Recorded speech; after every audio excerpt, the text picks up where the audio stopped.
and to escape the feeling of being compared to my favorite cousins until it already became my system to compete and be labeled as achiever. Until one day came, which changes everything in the story. My father was involved in a vehicular accident along with my three titos.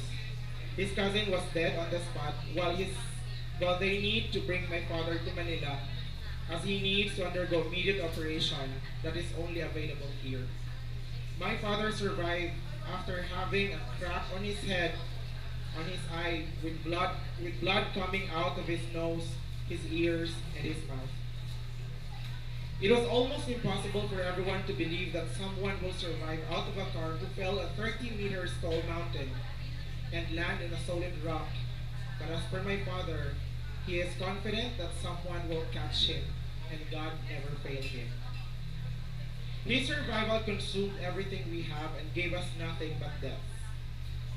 I took an examination for college, which my mother was rushed to the hospital because of typhoid fever. Later we knew that he intentionally hid his fever because he wants to gain more money so I can go to college. But when I saw her chilling with so much pain, and after the doctor said he needs immediate admission, or if not, within a few minutes, she'll die. With so much pain in my heart and full of excitement, it pushes me to strive to school after first year college, and I needed to work in a radio station because I needed to stop. I worked in radio in Cebu, and after a year, I finally came back to school. Not because of my earnings alone, but because I found someone who offered me help until I finished college. He was also my first and 8 years long relationship. I finished college with flying colors and landed my first job, then got my first promotion 6 months after I started. And that person was actually became my boyfriend. But not everything ends to happiness. Her girlfriend got pregnant, and he will only marry the girl if I will be his best man.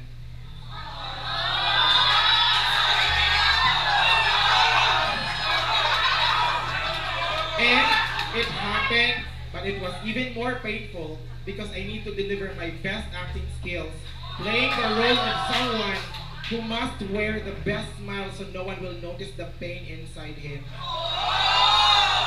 And I won that title before I left the scene permanently and flown all the way to Manila. My rejection gave me more reason to perform more, and it never failed. I became a senior manager at the age of 24 and gave me enough money to build our own call center along with my 5 colleagues, which I handled HR and finance at a very young age, probably the most youngest vice president at the age of 25. Money was not a concern really at that time, for I was earning 6 digits, but I lost everything, even my self-worth.